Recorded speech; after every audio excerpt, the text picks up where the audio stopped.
Rocking star Yash ಬಗ್ಗೆ ಇವಾಗ ದಿನಕ್ಕೆ ಒಂದೊಂದು ಅವ್ರ ಸಿನಿಮಾದ ಬಗ್ಗೆ ಒಂದೊಂದು ವಿಷಯಗಳು ಬರ್ತಾ ಇರುತ್ತೆ.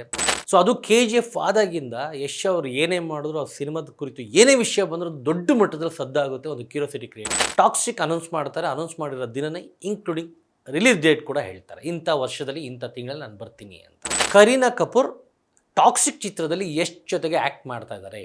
ಯಶ್ ಅವರ ಅಕ್ಕನ ಪಾತ್ರದಲ್ಲಿ, ಸಿಸ್ಟರ್ ಪಾತ್ರದಲ್ಲಿ ಕಾಣಿಸ್ಕೊಳ್ತಾ ಇದ್ದಾರೆ. ಇದು ದೊಡ್ಡ ಮಟ್ಟಿಗೆ ಸಿನಿಮಾದ ಮೇಲೆ ಒಂದು ಎಕ್ಸ್ಪೆಕ್ಟೇಷನ್ ಮತ್ತು ಕುತೂಹಲ ಜಾಸ್ತಿ ಆಗುತ್ತೆ. ನಮಸ್ಕಾರ ಸ್ನೇಹಿತರೆ, ನೀವು ನೋಡ್ತಾ ಇದ್ದೀರಾ ಸ್ಪೀಡ್ ಪ್ಲಸ್ ಕರ್ನಾಟಕ. ನಾನು ಸಂದೀಪ್ ಕುಮಾರ್. ರಾಕಿಂಗ್ ಸ್ಟಾರ್ ಯಶ್ ಬಗ್ಗೆ ಇವಾಗ ದಿನಕ್ಕೆ ಒಂದೊಂದು ಅವ್ರ ಸಿನಿಮಾದ ಬಗ್ಗೆ ಒಂದೊಂದು ವಿಷಯಗಳು ಬರ್ತಾ ಇರುತ್ತೆ. ಸೊ ಅದು KGF ಆದಾಗಿಂದ ಯಶ್ ಅವರು ಏನೇ ಮಾಡಿದ್ರು ಆ ಸಿನಿಮಾದ ಕುರಿತು ಏನೇ ವಿಷಯ ಬಂದರೂ ದೊಡ್ಡ ಮಟ್ಟದಲ್ಲಿ ಸದ್ದಾಗುತ್ತೆ, ಒಂದು ಕ್ಯೂರಿಯಾಸಿಟಿ ಕ್ರಿಯೇಟ್ ಮಾಡುತ್ತೆ. ಅದಕ್ಕೆ ಒಂದು ಎಕ್ಸಾಂಪಲ್ ಏನಂತ ಅಂದರೆ ಟಾಕ್ಸಿಕ್ ಅನ್ನೋ ಒಂದು ಸಿನಿಮಾ. ಆಫ್ಟರ್ KGF ಆದಮೇಲೆ ಯಾವ ಸಿನಿಮಾ ಮಾಡ್ತಾರಪ್ಪ ಯಶ್ ಅನ್ನೋದು ಒಂದು ದೊಡ್ಡ ಮಟ್ಟದ ಚರ್ಚೆ ಆಗಿತ್ತು. ಟಾಕ್ಸಿಕ್ ಅನೌನ್ಸ್ ಮಾಡ್ತಾರೆ, ಅನೌನ್ಸ್ ಮಾಡಿರೋ ದಿನನೇ ಇನ್ಕ್ಲೂಡಿಂಗ್ ರಿಲೀಸ್ ಡೇಟ್ ಕೂಡ ಹೇಳ್ತಾರೆ, ಇಂಥ ವರ್ಷದಲ್ಲಿ ಇಂಥ ತಿಂಗಳಲ್ಲಿ ನಾನು ಬರ್ತೀನಿ ಅಂತ. ಅದು ಅಭಿಮಾನಿಗಳಿಗೆ ಒಂದು ದೊಡ್ಡ ಒಂದು ರಿಲ್ಯಾಕ್ಸೇಷನ್. ಅಂತೂ ಇಂತೂ ಕೊನೆಗೂ ಮತ್ತೆ ಯಶ್ ಅವನ ಒಂದು ದೊಡ್ಡ ಮಟ್ಟದಲ್ಲಿ ಒಂದು ದೊಡ್ಡ ಸಿನಿಮಾದಲ್ಲಿ ನೋಡ್ತೀವಿ ಅನ್ನೋದು. ಬಟ್ ಆದರೆ ಟಾಕ್ಸಿಕ್ ಬಗ್ಗೆ ಎಲ್ಲೋ ಒಂದು ಕಡೆ ಟಾಕ್ಸಿಕ್ ಒಳಗಡೆ ಯಾರ್ಯಾರಿದ್ದಾರೆ, ಟೆಕ್ನಿಷಿಯನ್ಸ್ ಯಾರಿದ್ದಾರೆ, ಆ್ಯಕ್ಟರ್ಸ್ಗಳು ಯಾರ್ಯಾರಿದ್ದಾರೆ, ಹೇಗೆ ನಡೀತಿದೆ ಸಿನಿಮಾ, ಎಲ್ಲಿ ನಡೀತಿದೆ ಸಿನಿಮಾ ಅನ್ನೋ ಒಂದು ಕಂಪ್ಲೀಟಾಗಿ ಅಫಿಷಿಯಲ್ ಮಾಹಿತಿ ಯಶ್ ಆಗಲಿ ಚಿತ್ರತಂಡ ಆಗಲಿ ಎಲ್ಲೂ ಬಿಟ್ಕೊಡಲ್ಲ. ಬಟ್ ಆದರೆ ಈ ಊಹಾಪೋಹಗಳು ಮತ್ತು ಅಂತೆಕಂತೆಗಳು ದಿನದಿಂದ ದಿನಕ್ಕೆ ಬರ್ತಾನೆ ಇರುತ್ತೆ.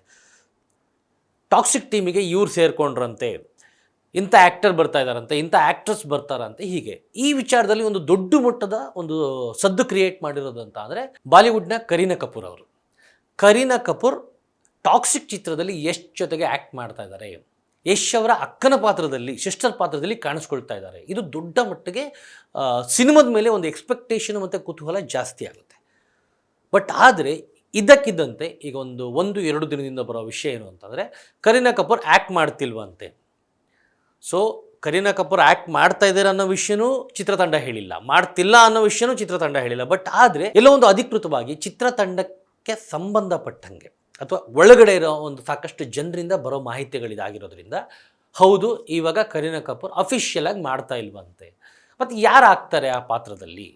ಸೊ ಈಗ ಬರ್ತಿರೋ ಒಂದು ಹೊಸ ಸುದ್ದಿ ಪ್ರಕಾರ ನಯನತಾರ ಆ ಕರೀನಾ ಕಪೂರ್ ಮಾಡಬೇಕಾಗಿರೋ ಒಂದು ಅಕ್ಕನ ಪಾತ್ರದಲ್ಲಿ ನಯನತಾರ ಆ್ಯಕ್ಟ್ ಮಾಡ್ತಾ ಇದ್ದಾರಂತೆ. ಸೊ ಇದು ಕೂಡ ಅಫಿಷಿಯಲ್ ಆಗಿ ಇನ್ನೂ ಅನೌನ್ಸ್ ಆಗಿಲ್ಲ. ಬಟ್ ಆದರೆ ನಯನತಾರ ಆ್ಯಕ್ಟ್ ಮಾಡ್ತಾ ಇರೋದು ಆಲ್ಮೋಸ್ಟ್ ಕನ್ಫರ್ಮ್ ಆಗಿದೆ. ನಿರ್ದೇಶಕಿ ಗೀತು ಮೋಹನ್ ದಾಸ್ ಹಾಗೂ ಯಶ್ ಅವರು ಸಾಕಷ್ಟು ಬಾರಿ ನಯನತಾರನ ಭೇಟಿ ಮಾಡಿದ್ದಾರೆ ಬೇರೆ ಬೇರೆ ಒಂದು ಕಾರ್ಯಕ್ರಮಗಳಲ್ಲಿ. ಸೊ ಇವಾಗ ಈ ವಿಚಾರದಲ್ಲಿ ಆ ಪಾತ್ರದ ಕುರಿತಾಗಿ ಅಪ್ರೋಚ್ ಕೂಡ ಮಾಡಿದ್ದಾರೆ. ಆ್ಯಂಡ್ ನಯನತಾರ ತುಂಬ ಎಕ್ಸೈಟ್ ಆಗಿ ನಾನು ಈ ಪಾತ್ರ ಮಾಡೋಕ್ಕೆ ಒಪ್ಕೊಂಡಿದ್ದೀನಿ ಅನ್ನೋ ವಿಷಯನ ಹೇಳಿದ್ದಾರೆ ಅನ್ನೋ ಮಾಹಿತಿಗಳು ಬರ್ತಾ ಇದ್ದಾವೆ. ಆ್ಯಂಡ್ ಇಲ್ಲೊಂದು ಸಲ ಇಲ್ಲಿ ಗಮನಿಸಬೇಕಾಗಿರೋ ವಿಷಯ ಏನು ಅಂತ ಅಂದರೆ, ಆ ಪಾತ್ರಕ್ಕೆ ಏನು ಅಷ್ಟು ದೊಡ್ಡ ಮಟ್ಟದ ಇಂಪಾರ್ಟೆನ್ಸ್ ಇದೆಯಾ? ಕರೀನಾ ಕಪೂರು ಇವಾಗ ಆ ಜಾಗದಲ್ಲಿ ನಯನತಾರ, ಹೌದು ಅಫ್ಕೋರ್ಸ್ ಟಾಕ್ಸಿಕ್ ಅನ್ನೋದು ಆ್ಯಂಡ್ ಯಶ್ ಅವರು ಮಾಡೋ ಸಿನಿಮಾ ಅಂತ ಅಂದಮೇಲೆ ಅದು 100% ಪ್ಯಾನ್ ಇಂಡಿಯಾ ಸಿನಿಮಾ, ಎಲ್ಲ ಲ್ಯಾಂಗ್ವೇಜಲ್ಲೂ ಬರೋದ್ರಿಂದ ಸೊ ಅಲ್ಲಿ ಇರೋ ಒಂದು ಕಲಾವಿದರು ಸಾಕಷ್ಟು ಬೇರೆ ಬೇರೆ ಭಾಷೆಯ ಬೇರೆ ಬೇರೆ ಪ್ರಾಂತ್ಯದ ಜನರಿಗೆ ಪರಿಚಿತರಾಗಿರಬೇಕು. ಸೊ ಅವಾಗ ಮಾತ್ರ ಒಂದು ಪ್ರೇಕ್ಷಕರಿಗೆ ಓಕೆ ನೋಡಿದಾಗ ಅಥವಾ ಒಂದು ಫೇಸ್ ವ್ಯಾಲ್ಯೂ ಇದ್ದಾಗ ಬಿಸ್ನೆಸ್ ಆಗಿರ್ಬೋದು ಅಥವಾ ಪ್ರೇಕ್ಷಕರು ಥಿಯೇಟ್ರಿಗೆ ಬರೋಕ್ಕೆ ಹೆಲ್ಪ್ ಆಗುತ್ತೆ. ಸೊ ಅದೊಂದು ಬಿಟ್ಟು ಇನ್ನೊಂದು ವಿಚಾರದಲ್ಲಿ ನೋಡಿದ್ರೆ, ಗೀತು ಮೋಹನ್ ದಾಸ್ ಬರೆದಿರೋ ಆ ಒಂದು ಅಕ್ಕನ ಕ್ಯಾರೆಕ್ಟರ್, ಒಂದು ಫೀಮೇಲ್ ಕ್ಯಾರೆಕ್ಟರು ತುಂಬ ಪವರ್ಫುಲ್ ಕ್ಯಾರೆಕ್ಟರ್ ಅಂತ ಈ ಟಾಕ್ಸಿಕ್ ಅನ್ನೋ ಒಂದು ಸಿನಿಮಾದಲ್ಲಿ.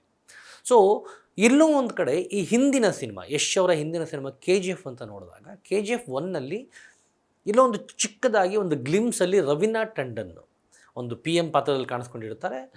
ಎಲ್ಲೋ ಒಂದು ವಾಯ್ಸು ಮತ್ತು ಎಲ್ಲೋ ಒಂದು ಚಿಕ್ಕ ಗ್ಲಿಮ್ಸಲ್ಲಿ ಕಾಣಿಸ್ಕೊತಾರೆ. ಬಟ್ ಆದರೆ KGF 2 ಅಲ್ಲಿ ರವೀನಾ ಟಂಡನ್ ಅವರು ಯಶ್ಗೆ ಮುಖಾಮುಖಿಯಾಗಿ ದೊಡ್ಡ ಮಟ್ಟದಲ್ಲಿ ಆಪೋಸಿಟಲ್ಲಿ ನಿಂತು ಯಶ್ನ ಫೇಸ್ ಮಾಡೋ ಸಿನಿಮಾದಲ್ಲಿ ಅತಿ ದೊಡ್ಡ ಕ್ಯಾರೆಕ್ಟರ್ ಆಗ್ತಾರೆ ಅವರು. ಒಂದು ಕಡೆ ಯಶ್ ಆದರೆ ಇನ್ನೊಂದು ಕಡೆ ರವೀನಾ ಟಂಡನ್ ವುಮೆನ್ನು. ಸೊ ಅದು KGF 2 ಅಲ್ಲಿ ತುಂಬ ದೊಡ್ಡ ಮಟ್ಟಕ್ಕೆ ವರ್ಕ್ ಆಗಿರುತ್ತೆ. ಸೊ ಈ ಕಾರಣಗಳಿಂದನೇ ಟಾಕ್ಸಿಕ್ಕಲ್ಲೂ ಕೂಡ ಇನ್ನೊಂದು ವುಮೆನ್ ಕ್ಯಾರೆಕ್ಟರ್ನ ಸೃಷ್ಟಿ ಮಾಡಿದ್ದಾರೆ ನಿರ್ದೇಶಕರು.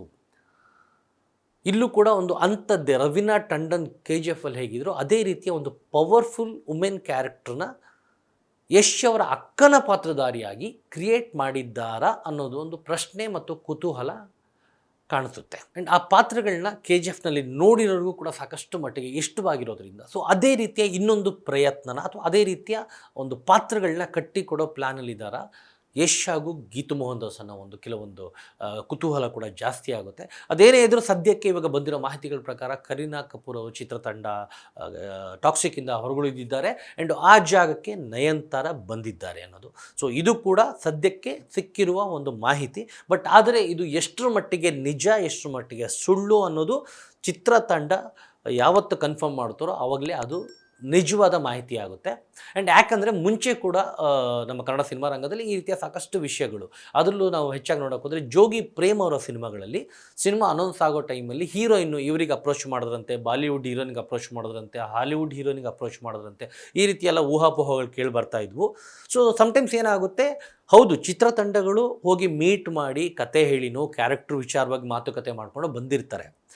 ಅದನ್ನು ಎಲ್ಲೋ ಒಂದು ಕಡೆ ಹತ್ತಿರದವ್ರು ನೋಡಿದಾಗ ಹೀಗೋಗಿ ಮೀಟ್ ಮಾಡಿದ್ರಂತೆ ನಯನತಾರನ, ಕನ್ಫರ್ಮ್ ಆಗೇ ಹೋಯಿತು, ಅವರೇ ಬಂದುಬಿಟ್ರು, ಕ್ಯಾರೆಕ್ಟರ್ಗೆ ಫಿಕ್ಸ್ ಆಯಿತು ಅನ್ನೋ ಒಂದು ಊಹಾಪೋಹಗಳು ಗಾಳಿ ಸುದ್ದಿಗಳು ಹರಡುತ್ತೆ.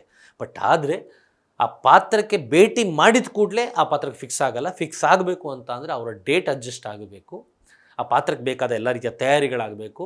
ಅದು ಬಿಟ್ಟು ಬೇರೆ ಬೇರೆ ರೀತಿಯ ಒಂದು ಸಿನಿಮ್ಯಾಟಿಕ್ ಪ್ರಪಂಚದಲ್ಲಿರೋ ಒಂದು ಮಾತುಕತೆಗಳು ಅವೆಲ್ಲ ಆದಮೇಲೆ ಅದು ಅಫಿಷಿಯಲಾಗಿ ಕನ್ಫರ್ಮ್ ಅಂತ. ಸೊ ನೋಡೋಣ ಏನಿದ್ರು ಟಾಕ್ಸಿಕ್ ದಿನದಿಂದ ದಿನಕ್ಕೆ ಸಾಕಷ್ಟು ವಿಷಯಗಳಿಗೆ ಸಾಕಷ್ಟು ಕ್ಯೂರಿಯಾಸಿಟಿ ಕ್ರಿಯೇಟ್ ಮಾಡ್ತಾ ಇದೆ. ಸೊ ಆದಷ್ಟು ಬೇಗ ಅವ್ರು ಹೇಳಿರೋ ಡೇಟ್ ಪ್ರಕಾರ ಮುಂದಿನ ವರ್ಷ ಸಿನಿಮಾ ಕೂಡ ಆದಷ್ಟು ಬೇಗ ಮುಗಿದು ಆಚೆ ಬರಲಿ, ನಾವು ನೀವೆಲ್ಲ ಟಾಕ್ಸಿಕ್ನ ನೋಡಿ ಮತ್ತೆ KGF ಥರ ಹೊಗಳಿ ಕೊಂಡಾಡೋ ಒಂದು ಸಿನಿಮಾ ಅದಾಗಲಿ ಅಂತ ಹಾರೈಸೋಣ. ನೋಡ್ತಾ ಇರಿ speed plus Karnataka. Speed plus Karnataka.